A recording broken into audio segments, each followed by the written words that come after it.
Ya son las 6. Vamos a intentar ser puntuales en este congreso, que está todo funcionando muy bien, incluso aunque no se presenten los ponentes en el momento, pero va todo muy bien. Me parece que este tipo de encuentros entre pacientes, sanitarios, profesionales, investigadores, familias, es muy interesante, que puede ser muy enriquecedor para todos, por lo menos está siendo mi experiencia. Vamos a seguir avanzando en esta ya casi penúltima parte, en el recorrido que hemos ido haciendo entre todos por el camino que atraviesa un enfermo de cáncer desde que se le diagnostica, se comunica, etcétera, todo lo que hemos hablado antes. Como hemos dicho antes, nos cuesta mucho hablar del cáncer y también de los cuidados paliativos, que es como, digamos, el momento en el que la supervivencia ya es muy difícil y entonces hay que empezar a pensar en el bienestar del paciente. Por ejemplo, nos preguntamos en qué momento debemos empezar a acudir a los especialistas de cuidados paliativos. ¿Sabemos de verdad todo lo que pueden ofrecernos estos profesionales? ¿Cuál sería el momento ideal de derivar a una persona a los servicios médicos para los cuidados paliativos? ¿Cómo debe ser la planificación? Para hablar de estos y otros asuntos, pido que suban al escenario nuestros especialistas de cuidados paliativos, José Miguel Navarro Jiménez, Yolanda Ruiz Castellano y Miguel Ángel Sánchez Correas. Muchas gracias. Yo me pillo Yolanda en medio, hombre. Y con toda la luz. De verdad, pues. Sí, A ver, vamos allá. Hola. ¿Me oyes? Sí. Hola, buenas tardes. Soy José Miguel. Soy psicólogo de la asociación y trabajo en el equipo de cuidados paliativos. Y mis compañeros que les quería presentar, Miguel Ángel Sánchez, médico, y Yolanda, que es enfermera de cuidados paliativos. Ellos me insistieron que el mejor currículum que tienen es el bagaje que llevan. Llevan más de 20 años viendo pacientes al final de vida. Yo creo que con eso ya es meritorio, ¿no?, de estar aquí y conocer su testimonio. Lo primero, agradecer al investigador anterior. Ha dicho algo súper interesante, ¿no? Preveían, ¿no?, que con la investigación que estaban haciendo mejorar una supervivencia entre el 25 y 30%. Me parecía súper interesante. Y luego hablaba de calidad de vida, algo que me ha chirriado, pero gratamente, ¿no?, dentro de la investigación. Pero bueno, para no extenderme, lo primero, bienvenida Yolanda, bienvenido Miguel Ángel. Muchas gracias. Gracias. Todas las preguntas que tenía preparadas son las que ha dicho ella, ¿sabes? Nos acaba de echar por tierra de la entrevista. Primera opción, ¿cómo llegan los pacientes a cuidados paliativos? Nada, lo primero, daros las gracias. Estoy hoy, es un día, la verdad, que muy feliz para mí, porque yo, la verdad, que he nacido aquí en la FF. Yo creo que ha sido mi casa durante muchísimos años, entonces la verdad que muy contenta de poder otra vez estar con compañeras, Pilar, Lola, Mariola, y además ver a muchísimo voluntariado de cuidados paliativos. Entonces, doblemente agradecida por estar hoy aquí. A tu pregunta, ¿cómo llegan? Pues la verdad que es muy buena pregunta esa. Pues los pacientes a cuidados paliativos llegan con mucho miedo, llegan con mucha falta de información, llegan con sufrimiento, porque es un punto, además, es un punto de inflexión en toda su atención. Cuando el médico se plantea, ya no tiene calidad de vida, a lo mejor tenemos que cambiar un poquito los objetivos y las metas no son las esperadas y tenemos que cambiar a otras cosas. La verdad que es duro. Y es duro no solamente para los pacientes y para las familias, sino hasta para los propios profesionales, porque los propios profesionales no estamos ni acostumbrados a eso. Nos forman un poquito, yo creo, y sobre todo a los médicos, a que no hay que tirar nunca la toalla, nunca hay que parar. Entonces, imaginaros lo que supone para un médico decir las cosas ya no van como nos gustarían y tenemos que cambiar. Para conseguir en ti calidad de vida y bienestar, tenemos que pasar a una ayuda más, que son los cuidados paliativos. Nosotros cuando hablamos un poco cuando llegan los pacientes, no es una separación ya del servicio que te esté llevando a oncología y ahora empieza paliativo. Hablamos mucho de una atención compartida, ¿no, Miguel Ángel? De una atención que es no solamente oncología, sino que ahora se suma un equipo más, porque entendemos que para poder acompañar a un paciente con una enfermedad ya avanzada, tiene que haber un equipo multidisciplinar, que haya médicos, enfermeros, trabajadores sociales y psicólogos, ¿no? Entonces, un poquito como llegan ellos, pues con mucho miedo y mucho sufrimiento muchas veces. Además, te digo una cosa, José Miguel, llegan además con muchas ganas de seguir adelante, de seguir incluso algunos queriendo tomar decisiones de cómo va a ser ahora esta parte de su enfermedad, ¿no? Entonces es importante tener en cuenta eso. Fíjate qué importante, ¿no? Hablamos de poder decidir, ¿no? Que yo creo que es algo prioritario hasta el final, como vemos cada día. Pero sí que me gustaría también hacer hincapié, Miguel Ángel, cuando pregunto cómo llegan, ¿no? Yolanda sí que se refiere a esa parte más emocional, a esa parte más informativa. Yo creo que sí que le gustaría, nosotros cuando hacemos los Descafé, mucha gente nos pregunta, oye, ¿cómo podemos llegar a cuidados paliativos? ¿Cómo podemos ingresar en un programa de cuidados paliativos? Permíteme, José Miguel, antes de responderte, sumarme al agradecimiento de Yolanda a la asociación, la invitación a poder participar en esta mesa esta tarde y sumarle pues, mi más sincero reconocimiento a la extraordinaria labor que desempeña la asociación en la atención y ayuda de los pacientes con cáncer y sus familias. Y respondiendo a lo que me preguntaba José Miguel, pues un paciente con cáncer avanzado, que es el criterio para, digamos, ingresar en el programa de cuidados paliativos, llega a nosotros siempre con una derivación de un profesional. Es un requisito que quedó recogido en el programa regional de cuidados paliativos. Pues os comentaba que los pacientes llegan siempre con una derivación por parte de un profesional. Eso está recogido en el programa regional de cuidados paliativos del año 2002. ¿Por qué se hizo así? Fundamentalmente porque, y creo que ya Yolanda ha dejado una pincelada con respecto a su primera intervención, los cuidados paliativos no son solo específicos de la atención por los equipos de soporte de cuidados paliativos. Digamos que es una labor que compete a cualquier profesional que en un momento determinado de la evolución del proceso de la enfermedad avanzada con cáncer, tienen contacto con ese paciente o esas familias. Por ejemplo, hacemos referencia a los servicios de oncología médica, que ya lo había comentado Yolanda, servicios de oncología radioterápica, al diagnóstico muchas veces nuestros servicios, digamos, de derivación principales puede ser medicina interna e incluso pues, otros servicios como puede ser digestivo, neurología, etcétera, etcétera, oncología radioterápica. Y luego tenemos a los equipos de atención primaria, que ejercen una labor muy importante en la atención de estos pacientes y que, de alguna manera, cuando necesitan de la colaboración de personal específico y especialmente entrenado y formado para atender a los pacientes con cáncer avanzado con criterios de complejidad, contactan con nosotros. No sé si ha quedado aclarado, José Miguel. Sí, vamos, yo más o menos. Sí. La pregunta. Decís, tanto uno, Yolanda, como Miguel Ángel, ¿no? Que sí que trabajáis de forma conjunta con otros servicios y tal, y cómo es la acogida, ¿no? La acogida. Luego preguntaré si hay un protocolo, si hay un proceso, en qué consiste, pero me surge la pregunta. Como servicio, como equipo, ¿qué hacéis diferente? ¿Qué le ofrecéis diferente al paciente, ¿no? Quiero decir, ¿tratáis más el dolor, tratáis la angustia? ¿Qué tratáis diferente desde los cuidados paliativos a la oncología, por ejemplo?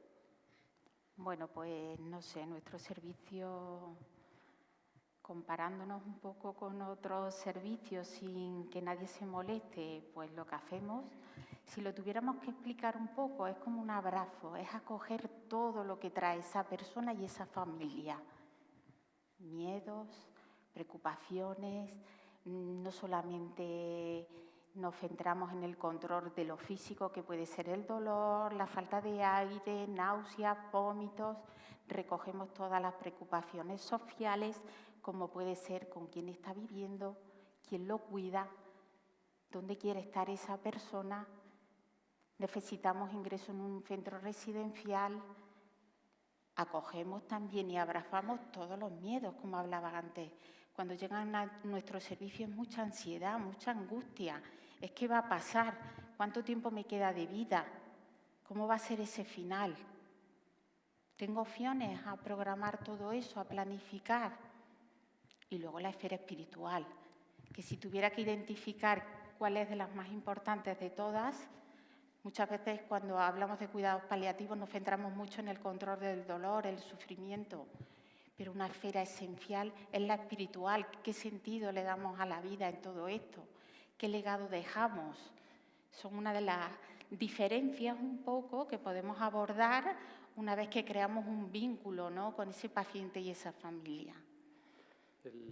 Yo me acuerdo de una paciente que tuvimos, Laura, ¿no? Que siempre dice que fuisteis a visitarla la primera vez, tanto tú como Rafa Mota, que está aquí también, y que lo que más le impresionó de cuando llegó Cuidados Paliativos es que le preguntasteis quién es Laura, algo que parece tan insignificante como preguntar el nombre, como ella, ¿no?, a partir de ahí, cogió una conciencia diferente de los cuidados paliativos. Es así, centrarnos un poquito en lo que trae esa persona, ¿no? Es poner en el centro a ella y que todo el sistema y todos los profesionales que vamos a atender esa fase final de vida, pues estemos rodeando a ella. Es un poco, a lo mejor, la diferencia más grande. Miguel Ángel, no sé si tienes algo que añadir. Sí, subrayo todo lo que ha dicho Yolanda. Aparte de eso, fundamentalmente es centrar la atención en la persona y en evaluar la multidimensión del sufrimiento, no solo quedarnos, como ella ha apuntado, en lo físico, sino también en lo psicoemocional, en lo sociofamiliar y en lo espiritual. También quizá algo que caracteriza al equipo de cuidados paliativos es el abordaje multidisciplinar. Más que multidisciplinar, es interdisciplinar. Es decir, nuestro trabajo no lo podemos concebir de ninguna otra forma que no sea el trabajo conjunto y coordinado con el objetivo de acercarnos a las necesidades del paciente y su familia, del profesional médico, del profesional enfermero, la profesional enfermera, del psicólogo y de la labor de la trabajadora o trabajador social. Eso es fundamental. Y yo creo que eso es algo que además valoran y aprecian sobremanera tanto el paciente que atendemos como su entorno familiar. Muchas gracias. Llega el paciente, ¿no?, con esa sintomatología más emocional, con esas derivaciones más estructural, pero yo esta mañana escuchaba a Jacobo y decía que a él, cuando le llegaba a la consulta, que la mayoría de pacientes, por no decir casi todos, estaban informados, ¿no?, que conocían el diagnóstico. Hay datos, hay estudios que sí que confirman, ¿no?, que el 100% de pacientes en fase avanzada están informados del diagnóstico, del pronóstico no tanto, y del objetivo de tratamiento, sabéis que alrededor del 50%. Llega un paciente a cuidados paliativos. ¿Qué sabe ese paciente? Pues, escuchando esta mañana a Jacobo, yo creo que los pacientes hoy en día llegan con más información de la que nos creemos. Y es verdad, lo que decía Jacobo, ¿no?, que hoy en día hay mucha información, la visibilidad que le está dando la asociación misma contra el cáncer, ya llegan casi todos. Es raro que nos encontremos algún paciente que no sabe, que trae una enfermedad de cualquier tipo, sobre todo pues grave, ¿no?, y crónica. Lo que sí que es verdad que llegan muchos pacientes sin saber pronóstico, ¿no?, que a lo mejor ahí es donde estarían un poco las dificultades, un poco, ¿no? En conocer ese pronóstico. En conocer pronóstico y saber un poco los objetivos de todos los tratamientos que le ponen, de la atención que quiere recibir esa persona, sabiendo que está en una enfermedad en fase avanzada, ¿no? Y cuando habláis de conocer el pronóstico, de conocer el objetivo de tratamiento, de conocer expectativas, ¿no? ¿Lo hacéis de forma estructurada? ¿Tenéis algún proceso? Dices, oye, vamos a planificar de tal manera cuando llega. No sé cómo hacéis eso. Pues mira, el proceso de planificación lo empezamos a realizar desde el primer contacto que tenemos con las personas. A nosotros, como decía Miguel Ángel, nos llega un paciente derivado de cualquier profesional. El primer contacto siempre es por teléfono y desde ese minuto 1 estamos intentando ya planificar, recoger información y crear vínculo de confianza. Ya en esa llamada, soy profesional de paliativo, os han derivado a nuestros servicios, nos gustaría conoceros. Desde ese minuto 1 estamos recogiendo. Aparece lo que hemos oído también esta mañana, la típica conspiración de silencio, que ese teléfono lo coge un familiar. Por favor, no le digáis nada, que no sabe nada. Pero a partir de ese minuto ya empezamos. La información empezamos a manejarla, Miguel Ángel, desde la primera visita. Uno de los primeros pasos es conocer qué sabe la persona y qué quiere saber, porque sabéis que es un derecho hoy en día, tanto a saber como no saber. Y entonces en ese minuto es cuando empezamos a valorar eso, además de tomas de decisiones y necesidades, ¿no, Miguel Ángel? Así es. De entrada es fundamental conocer lo que sabe el paciente en relación a su proceso de enfermedad y establecer, como muy bien ha dicho Yolanda, hasta dónde quiere saber. Y a partir de ese momento, pues el equipo, digamos que traza un plan, un proceso que se va a ir desarrollando en función del tiempo que nos vaya marcando cada paciente, para que de alguna manera nos acerquemos a lo que el paciente necesita y que le pueda ayudar en el proceso de adaptación a la situación que le toca vivir. Aparte de eso, pues de entrada solemos preguntar al paciente, excepto que pues aquellos pacientes que tenemos que trabajar una conspiración de silencio, pero si ya conocen que tienen un cáncer y más o menos son conocedores el estadio en el que se encuentran, les solemos preguntar de entrada qué ha significado para ellos que su oncólogo, su médico de atención primaria, primero les decimos si le han explicado que iban a contactar con nosotros y que le habían dicho, y posteriormente qué ha significado para él el escuchar la palabra paliativos, porque es un buen punto de partida para luego poder ir construyendo y trabajando pues, esa planificación y esa atención de las necesidades del paciente. Yolanda, Miguel Ángel habla de planificación. Yo sí que sé que es un proceso, ¿no? ¿En qué consiste? Pues la planificación compartida de la atención, que es lo que llamamos, seguramente que ustedes han oído muchas veces el documento de voluntades anticipadas. ¿Os suena a alguno de vosotros? Sí, ¿no? Pues es como una herramienta que tenemos los profesionales hoy en día. El documento de voluntades anticipadas aparece hace 20 años y han intentado traérselo a nuestra población, a nuestra comunidad latino-mediterráneos como somos, pero es algo que no ha dado el fruto que esperábamos los profesionales. ¿Por qué? Porque al final el documento de voluntades anticipadas era una herramienta, es un documento legal, algo escrito, te pones delante, dices lo que quieres y no quieres, si llega algún momento que estás en fase avanzada de enfermedad y ahí se acaba la cuestión. Hemos ido de eso, que eran los papeles, a lo que verdaderamente es importante, que es la comunicación. La comunicación y conversaciones de ayuda. Eso es la planificación. Es profesionales formados con herramientas de comunicación, con herramientas de deliberar, ¿vale? Y de acompañar y tener una actitud empática y compasiva, es ponernos delante de las personas y hablar con ellos. ¿Qué quieren? ¿Cómo quieres que planifiquemos todo lo que nos queda de vida. ¿Qué es importante para ti? ¿A qué le das valor ahora mismo? Si tu tiempo es limitado, ¿qué es prioritario para ti? ¿Cuáles son tus deseos? Y dentro de esa planificación no solamente planificamos toma de decisiones, porque a lo mejor hay momentos, voy a poner un ejemplo muy claro, que se ven los enfermos de ELA, un enfermo con neurodegenerativos, como puede ser. A lo largo de la enfermedad aparecen muchas complicaciones y vamos a tener que ir tomando decisiones. Si dejo de respirar, ¿voy a querer que me pongan un tráqueo? Si dejo de alimentarme, ¿voy a querer que me pongan una sonda para alimentarme? Aunque estemos en una enfermedad en fase avanzada, sea del tipo que sea, van a aparecer complicaciones. Hemos escuchado esta tarde que los pacientes oncológicos van a llegar a ser pacientes crónicos, como un EPOC, una insuficiencia cardíaca, una insuficiencia pulmonar.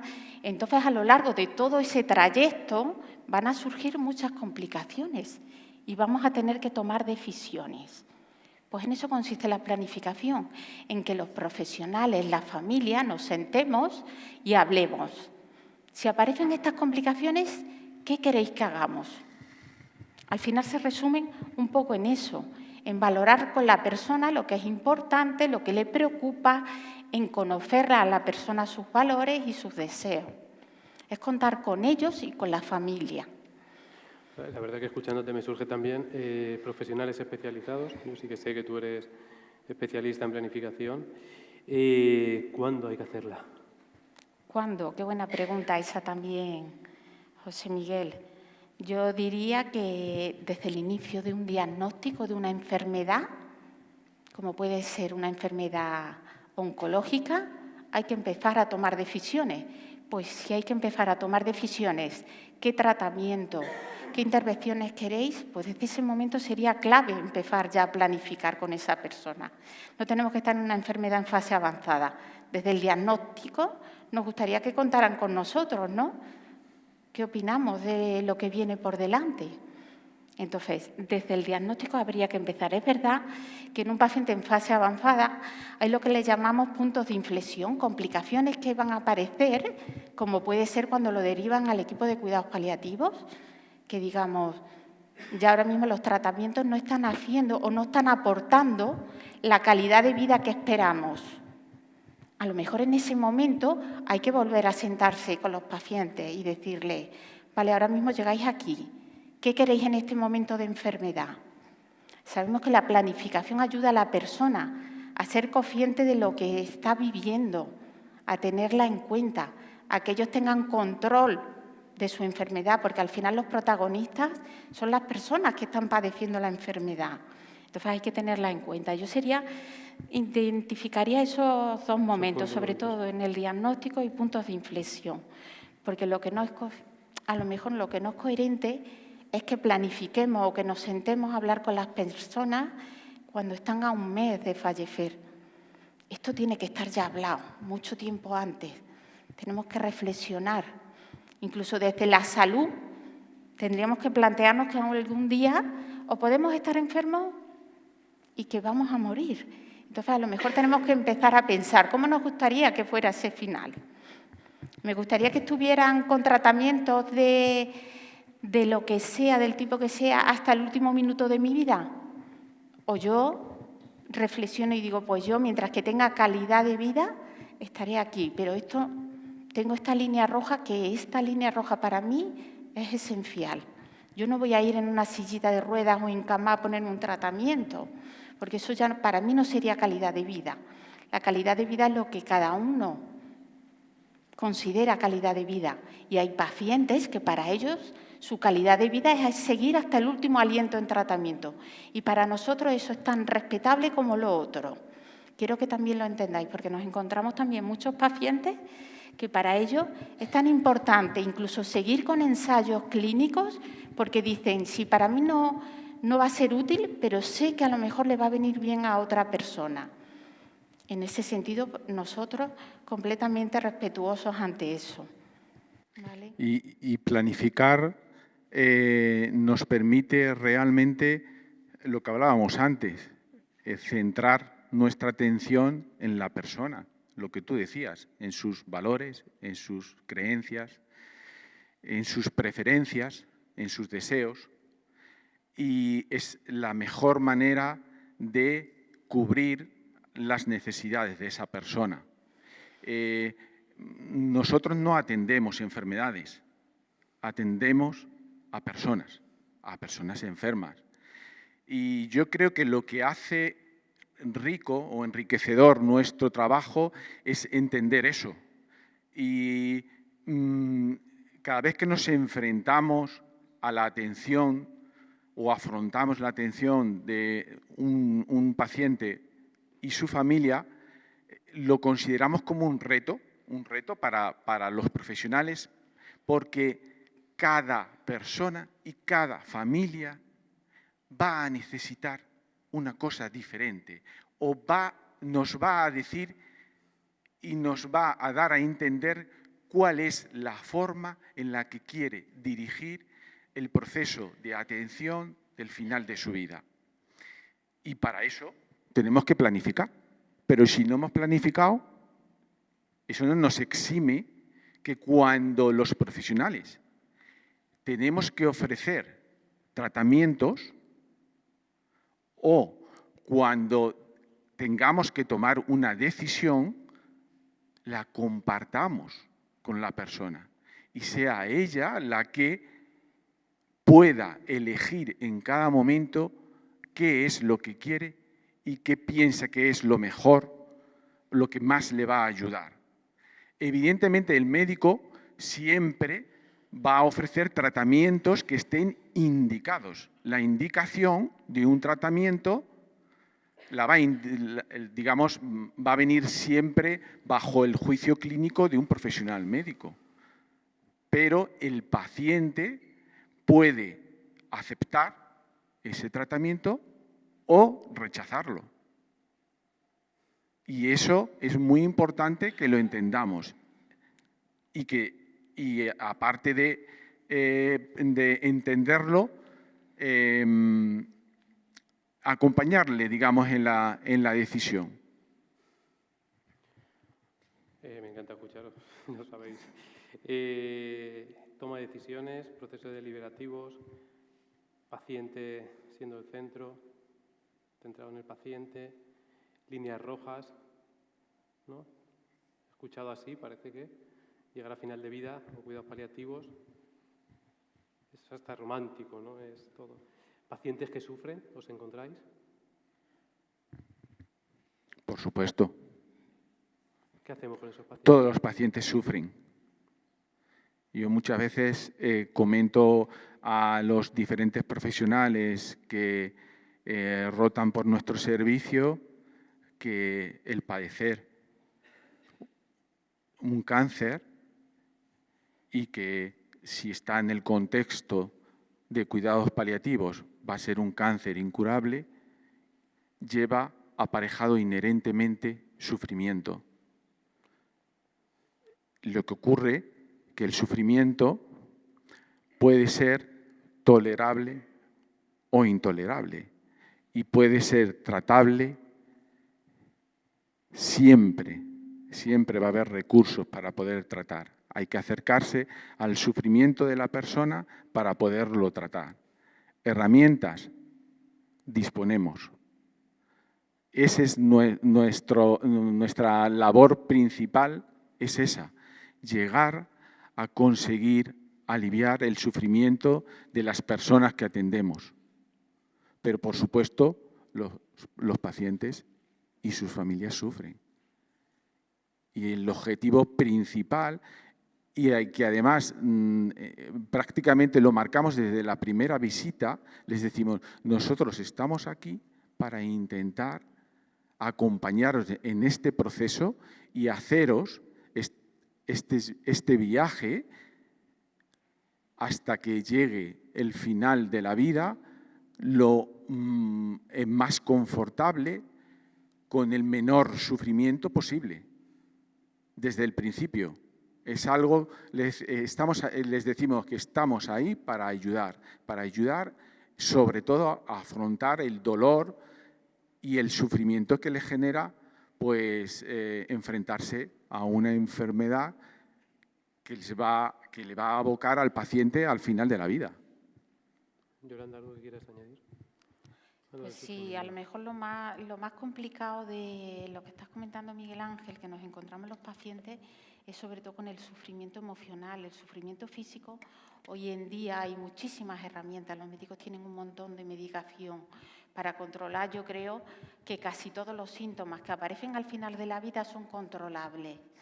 Pero es verdad que hay una parte, y no todo el mundo, y hay gente que muere bien, pero hay una parte que es el sufrimiento emocional de lo que dejan, de la despedida, del sentirse muchas veces pues, una carga cuando pierden esa movilidad y tienen que cuidarlo y cambiarle el pañal, como vemos a lo mejor personas jóvenes que no consiguen adaptarse. Pues a lo mejor lo más complicado es el sufrimiento existencial, ¿no? El sufrimiento emocional de ellos. Es un poco lo que aportaría. Sí, vamos, yo creo que hay una parte de sufrimiento que es inherente, ¿no?, al ser humano y forma parte del final de vida, ¿no?, que tiene que ver más eso con la angustia existencial, ¿no?, sobre todo, ¿no?, con el límite del ser humano, ¿no?, y con lo limitado que es.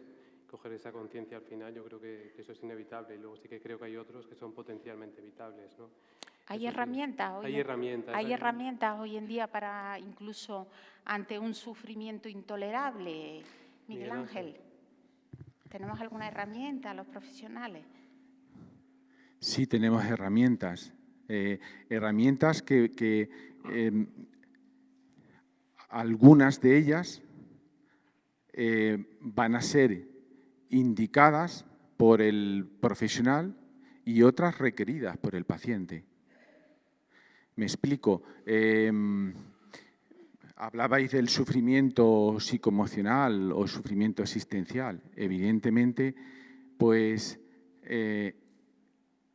ahí se interviene mediante el abordaje, y tenemos aquí a José Miguel, que es la labor principal de él, ¿no? El abordaje psicoemocional específico, pues intentamos intervenir sobre ese sufrimiento, ¿no?, psicoemocional del paciente.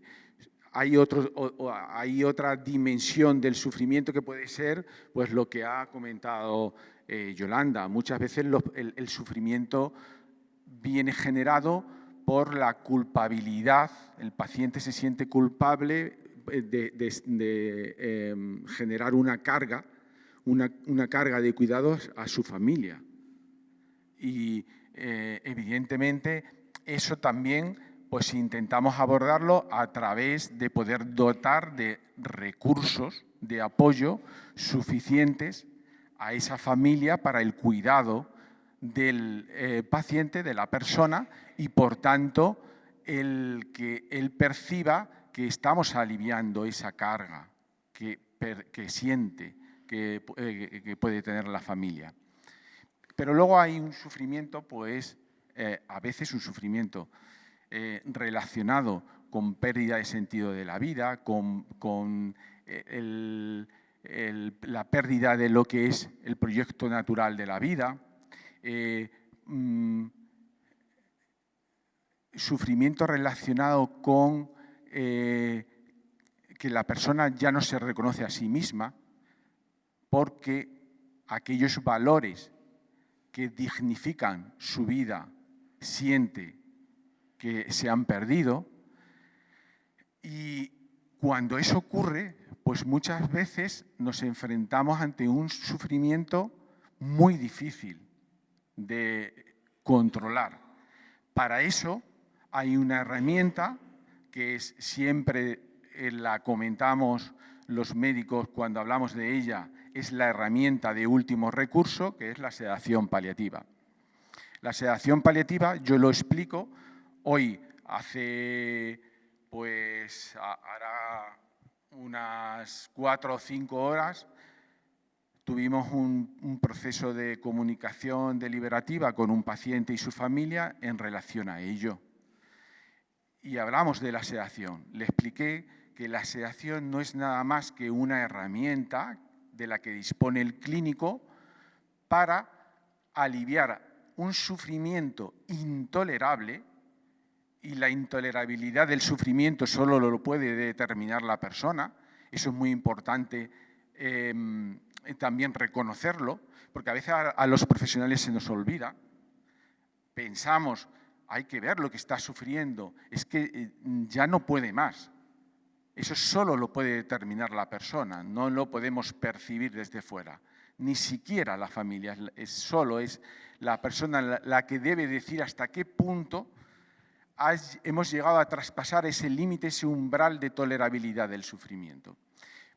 Decía, es una herramienta para aliviar ese sufrimiento intolerable que está condicionado por síntomas o por sufrimientos de dimensiones no solo físicas, sino lo que hemos hablado, existenciales o psicoemocionales, que no hemos conseguido aliviar en tiempo razonable y con medidas que no lleven aparejado lo que significa la sedación. La sedación es el empleo de uno o varios fármacos para disminuir el nivel de conciencia de la persona. Yo les explico, y para que se entienda en el auditorio, es dormir a la persona. Cuando alguien está dormido, deja de percibir, deja de sentir. Por supuesto, si deja de percibir y sentir, aquella sensación desagradable, aquel pensamiento reiterado que le provoca sufrimiento, va a desaparecer. La sedación paliativa siempre la va a indicar el profesional porque es un tratamiento médico, pero requiere del consentimiento de la persona. Por eso, a veces la introducimos en la planificación porque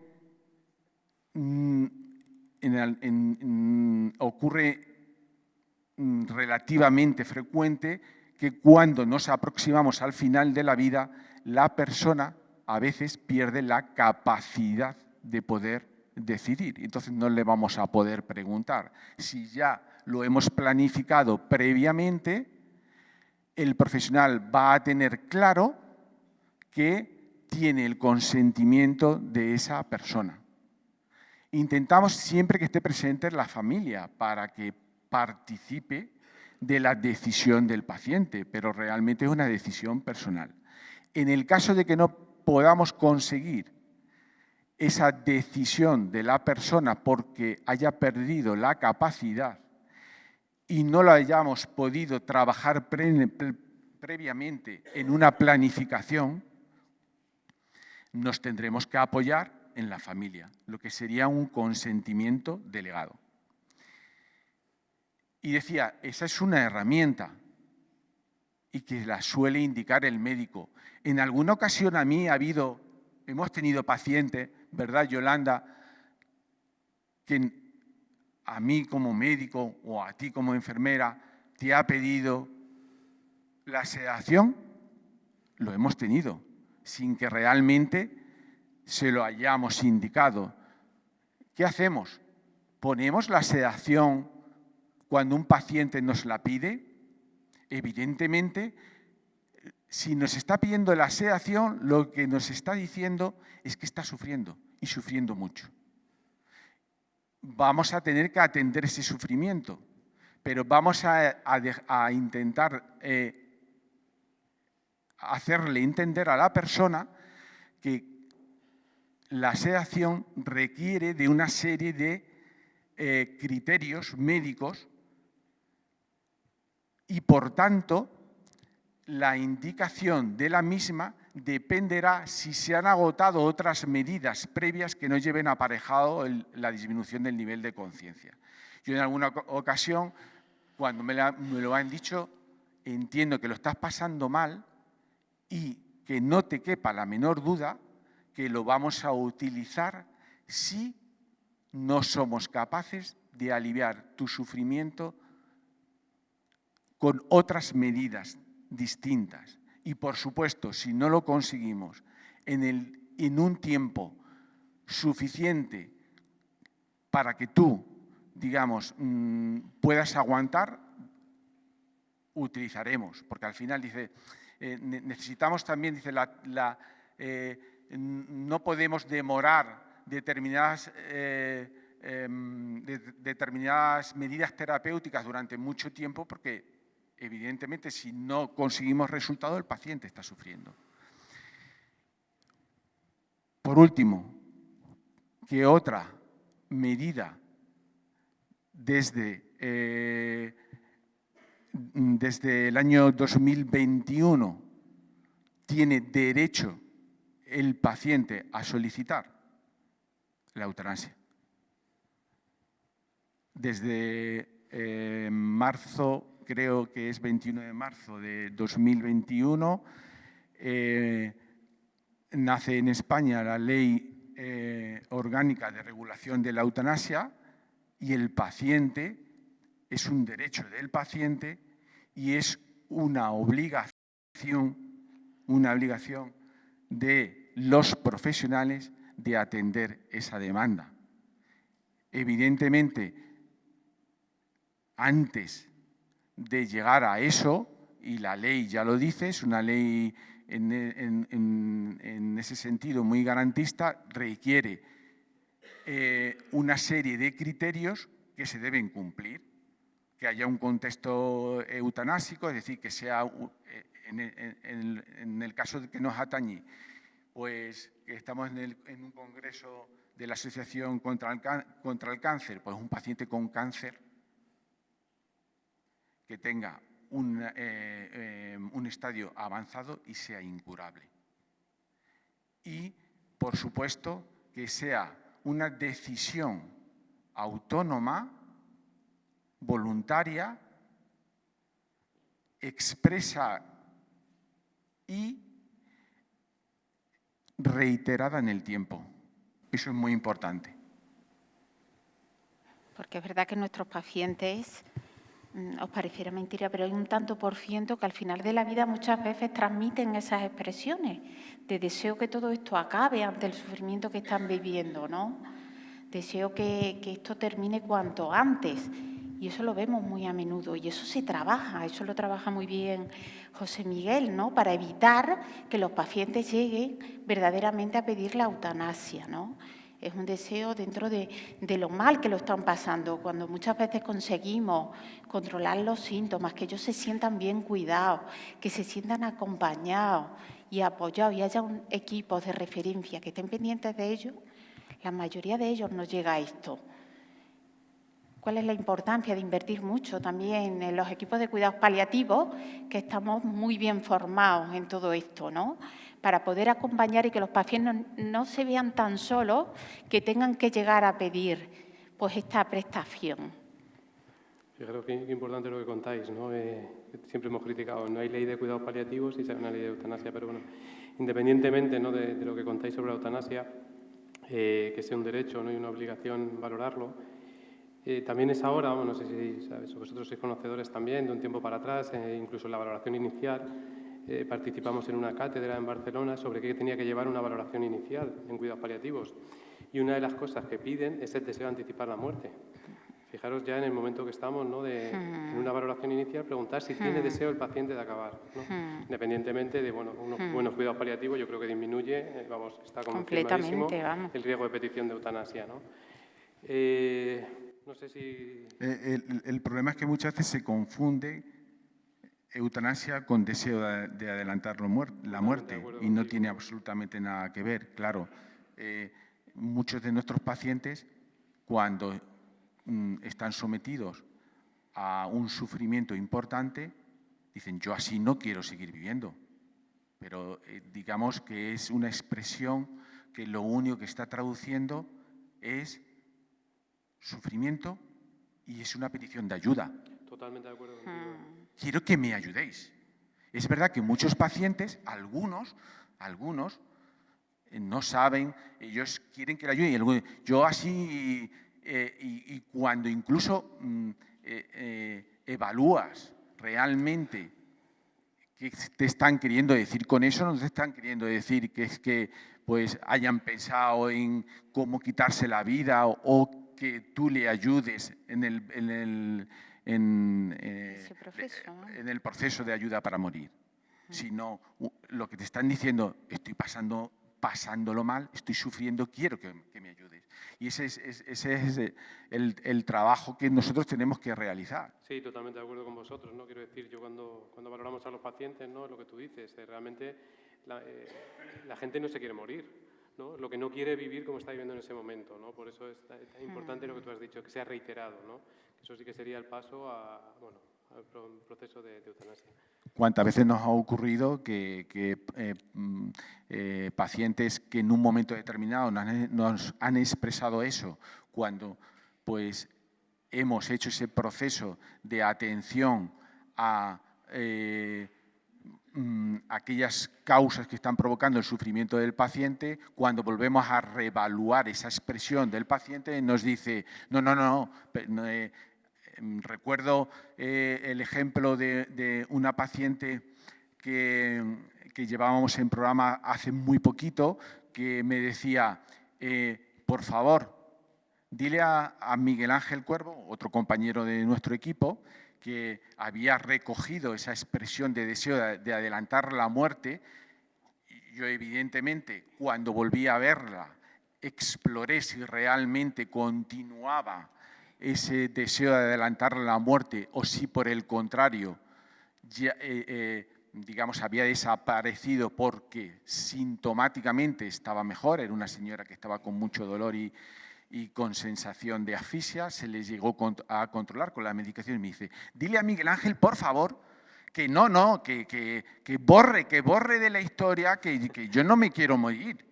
Que yo, por favor, y si podéis estirar esto un poquito más, que yo todavía quiero disfrutar de mis nietos y de mis hijos. Sí, además, eso lo escuchamos mucho, lo escuchamos mucho en el equipo, con todo lo, decía yo al principio, con qué miedo llegan los pacientes a nuestro servicio. Cuando nos conocen, la mayoría de ellos, eso lo dice también mucho un compañero que está por aquí, Rafa, nos dicen, pero ¿cómo nos hemos conocido antes? Nos habéis cambiado la vida, nos habéis dado cantidad, nos habéis ensanchado la vida. No sabemos cuánto tiempo nos queda de vida, pero es verdad que ahora mismo vivimos, que antes no lo estábamos haciendo, ¿no? Entonces, al final, el resumen un poco es que cuidados paliativos aporta y aporta mucho. Aporta mucha calidad, aporta mucho bienestar, aporta tranquilidad. Seguridad. Control, para que tú te sientas que tú eres el protagonista y que tú decides, ¿no? Hasta el final. Yo creo que es una de las claves, ¿no? Si queréis abrimos por si tienen preguntas, porque no sé qué hora es, pero... claro que sí. Nos quedan 10 minutos, ¿no? Como hablamos. Vale. No sé si tenéis alguna pregunta. ¿A qué equidad de la atención de los paliativos en todo el territorio? Teóricamente sí. Me voy a explicar. Hay equipos, como decía al principio, al final, cuidados paliativos es una obligación de todos los profesionales sanitarios que atienden a personas en situación avanzada de enfermedad. Es verdad que, dice, pero bueno, hay equipos específicos, especialmente adiestrados y con formación avanzada para atender aquellos casos más complejos. ¿Los hay en todo el territorio de la Comunidad de Extremadura? Sí. Hay uno por cada área de salud. Hay 4 áreas de salud en Badajoz. Hay 4 equipos específicos de cuidados paliativos en la provincia de Badajoz. Al igual que en la provincia de Cáceres. 4 áreas de salud, 4 equipos específicos de cuidados paliativos. Y además hay 2 equipos específicos de cuidados paliativos pediátricos en la provincia de Badajoz, uno y otro en la provincia de Cáceres. Esa es la teoría. Intentamos que la práctica sea esa, pero es cierto que no es lo mismo digamos, el atender a un paciente que está a lo mejor a 100 kilómetros de lo que es el desplazamiento del equipo específico, que un paciente que tienes a lo mejor. Intentamos que no haya diferencia y el paciente que lo necesite y esté a 100 kilómetros y tardemos en el desplazamiento 1 hora, hora y cuarto que podemos tardar, creo que lo más lejos que así se me ocurre que tenemos nosotros en el área de salud nuestra de Badajoz, Valencia del Monbuey y San Vicente de Alcántara, por ahí, ¿no? Sí. Más o menos. Que aquel paciente que lo necesite lo tenga y no haya distinción con aquel otro que tenemos pues, en el municipio de Badajoz. Es verdad que somos pocos para lo extenso que es Extremadura. Al final es lo que hablábamos también antes, que la atención es muy compartida con las bases, ¿no? Con su equipo de atención primaria, con el médico, con el enfermero. Se tienen que implicar ellos, porque nosotros podemos ir un día a la semana y estos pacientes no es para hacer una visita un día a la semana. Un paciente cuando está acercándose al final necesitan visitas, necesita que esté ahí su equipo y que lo apoye, ¿no? No solamente al paciente, sino a la familia. Si no entendemos que la atención es compartida, desde luego, y es algo que intentamos explicitar desde el principio al paciente y a las familias, pues muy probablemente dirían, pues… Moriríamos en el intento. Sí. Imaginaros, para todo el área de Badajoz hoy somos 5 médicos y 5 enfermeras y un psicólogo. Y trabajadora social que no tenemos ahora mismo. Es imposible. Es imposible. Estimado gerente, no, que está Nacho, que me está escuchando. Bueno, pues estupendo, en todo este tiempo hemos aquí. hecho mucha labor de formación y mucho trabajo compartido con los recursos no específicos, intentando que de alguna manera, pues, que todo sume. Nosotros les decimos muchas veces que, y queremos que así se entienda, que cuando entra en la atención de un paciente y en el apoyo en los cuidados a la familia,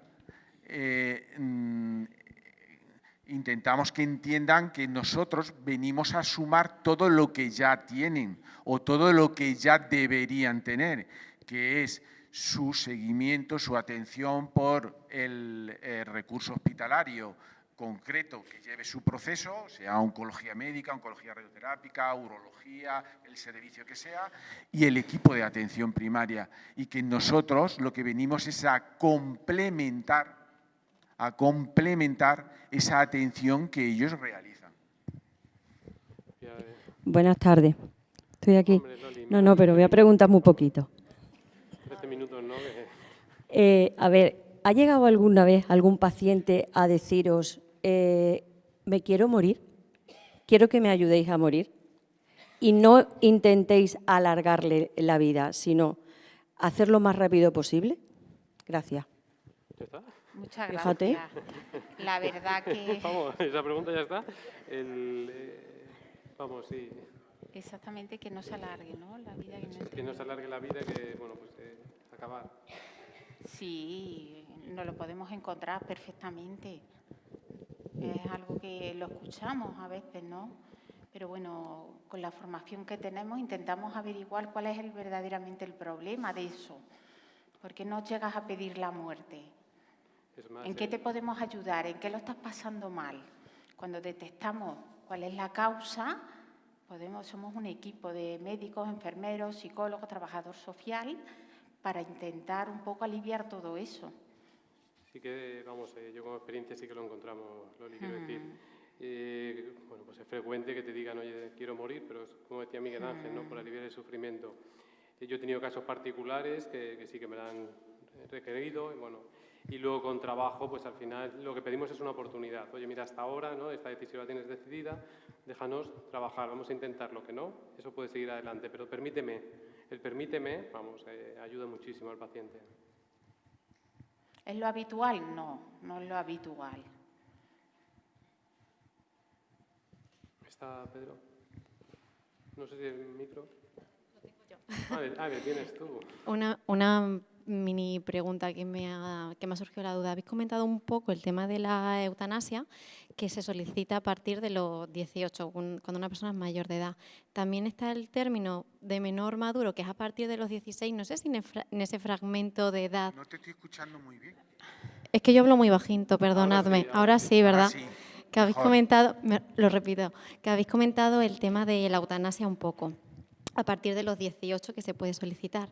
En población menor existe el término de menor maduro, a partir del cual de los 16 le tienes que tener en cuenta, y en ese fragmento de edad de los 16 a los 18 está contemplado la eutanasia en alguna medida. Es verdad que a nosotras, dentro de nuestro propio equipo, nos han surgido muchas veces estas cuestiones un poco entre nosotras tres, que es qué haríamos en el caso de que se nos plantara esta situación.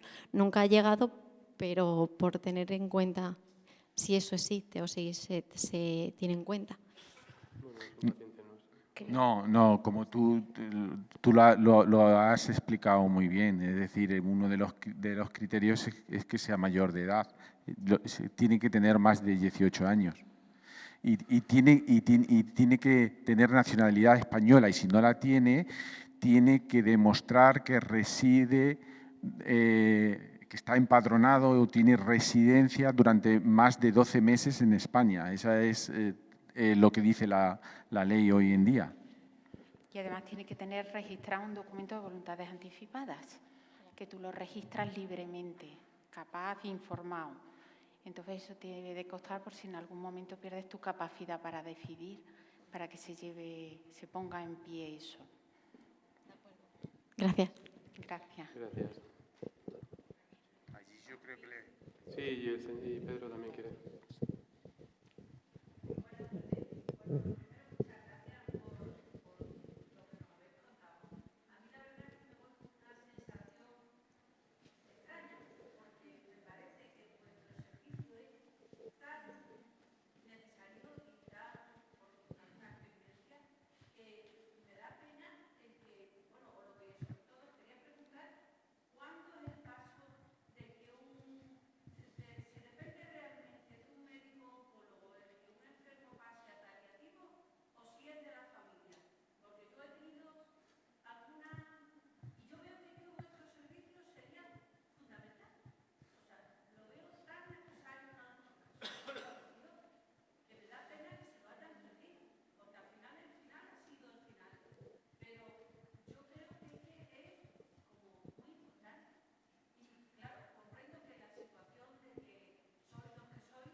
¿Le quieres tú responder, Yolanda? No sé, decís que estaba por ahí el gerente o el ¿En qué director, momento, ¿no? si lo puede demandar el paciente para hacer cuidados paliativos?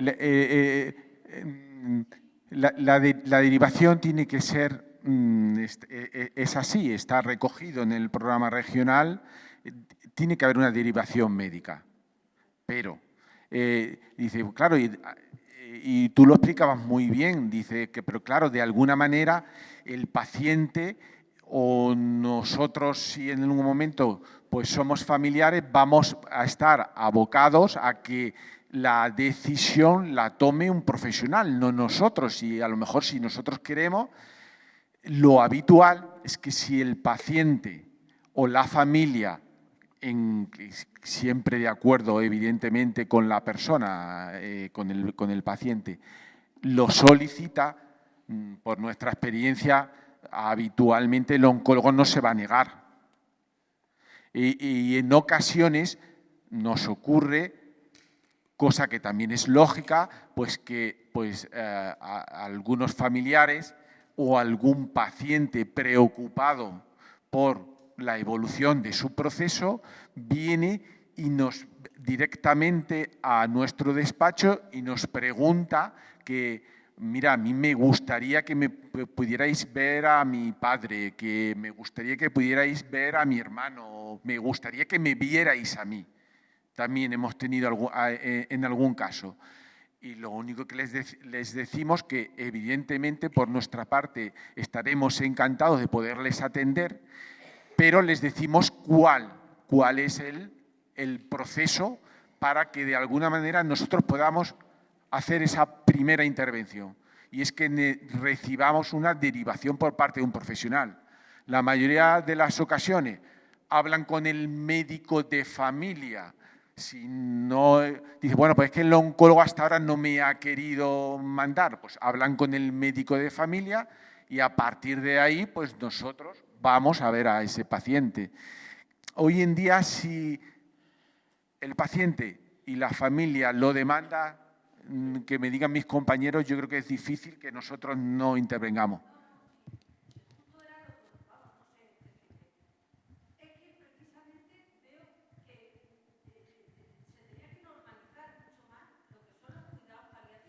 Estamos de acuerdo con usted.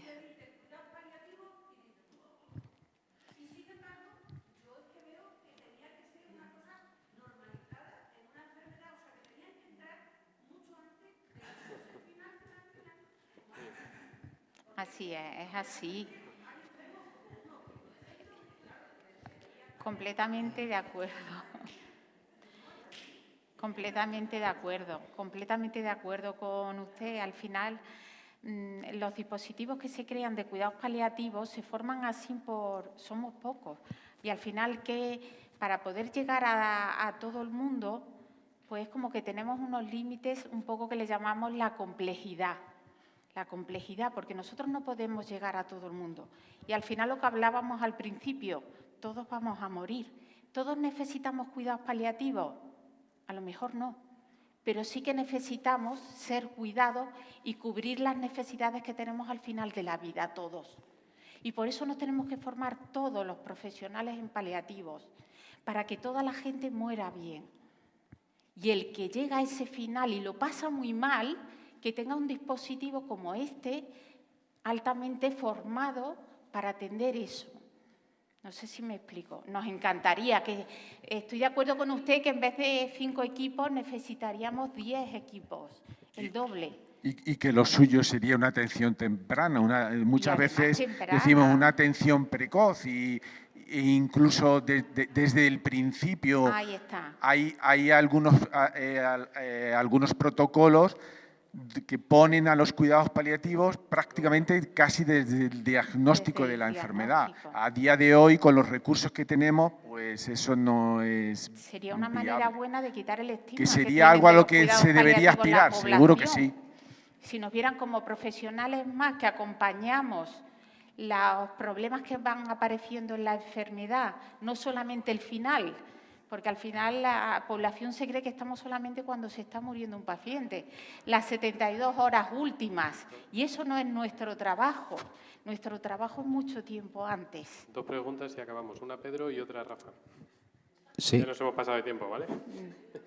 Sí, bueno, un poco hilando con lo que preguntaba esta señora, me parece que la sociedad lo que demanda son cuidados paliativos. Lo primero que tenemos que reconocer a los profesionales su labor. Lo segundo, que la población tiene que saber que es un derecho. Es decir, nos preguntaron en la calle, ¿sabe usted que tiene derecho a quimioterapia, radioterapia, que la opera un cirujano? No, diría que sí. ¿Sabe usted que tiene derecho a unos cuidados paliativos de calidad? Yo creo que ahí empezamos a patinar como sociedad. Ya se han normalizado las 6 letras que contiene la palabra cáncer, pues tenemos que normalizar los cuidados paliativos y reconocer a los profesionales que lo que decía esta paciente, ahora no recuerdo el nombre, ensanchar la vida. Laura, que en paz descanse. Pues esto es lo que tienen que hacer cuidados paliativos. Es decir, y podíamos haber hablado aquí hoy de las carencias que hay. No hay una ley nacional de cuidados paliativos. No es lo mismo morirse en Badajoz o en Cáceres que morirse en Valencia de Alcántara que en Monbuey. Hay carencias que nuestro sistema público, y hemos sido pioneros en Extremadura. Es decir, que tenemos que mejorar y hay muchas áreas de mejora. Pero, dicho lo cual, y que solo 6 de cada 10 pacientes de paliativos no entendamos sinónimo de paliativos igual a cáncer. De los equipos de paliativos, 6 o 7 pacientes son de cáncer y otras patologías. Ahí está. Y todos vamos a nacer y vamos a morir. Pero dicho lo cual, me parece un error mezclar eutanasia con cuidados paliativos. Y lo he dicho con antelación, la Asociación Española contra el Cáncer no tiene un posicionamiento ni a favor ni en contra de la eutanasia. Es una opción libre, pero la eutanasia no debe de entrar, bajo mi punto de vista, y como miembro del Consejo Nacional, pues no está en un posicionamiento. Los cuidados paliativos son amplios, son completos, pero la eutanasia, el título de la mesa, me parece que ha deslizado ahí un error que yo comprendo que en vuestro día a día se os plantea y os lo plantean los pacientes, pero es que creo que es otro tema, ¿eh? Y, bueno, no quería dejar de señalarlo porque lo señalé con tiempo a José Miguel, pero, sí, bueno, eso sí que... se ha puesto eutanasia, es decir, sí, pero eso sí que ha sido... Como médico, la planificación de la sedación, todo esto, está clarísimo que el sufrimiento del paciente lo tenemos que aliviar y aminorar, pero mezclar planificación, sedación, cuidados paliativos y eutanasia, bajo mi punto de vista, y no es el criterio de la asociación, mezclar la eutanasia con los cuidados paliativos, y lo quería dejar claro. Sí, aquí, yo era conocedor de tu protesta. Yo creo que aquí el tema de la eutanasia se ha tocado porque, como un derecho sin más, no lo hemos visto ni nos hemos reflejado en la línea de ACC ni nada. Sí que es cierto que esto no tenía que haber salido, porque lo que se quedó, ya te digo, era cuidados paliativos. Eso sí que ha sido un error. Además, yo creo que ha sido mío, que fue el que pasé la plantilla, pero vamos, sí que es cierto que solo tenía que haber aparecido cuidados paliativos. Muchas gracias. Gracias.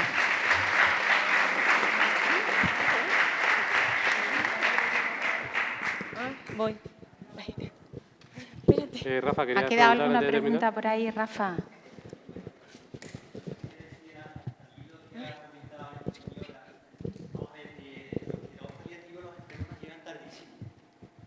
¿Y sabéis por qué nos llegan tan tarde? Nos llegan tan tarde, una parte es por la falta de formación de los profesionales, porque en la universidad nos enseñan a curar. Pero otra parte importante es por la sociedad, porque piensan que los cuidados paliativos van a llegar y vamos a sedar a la gente. Y no es así.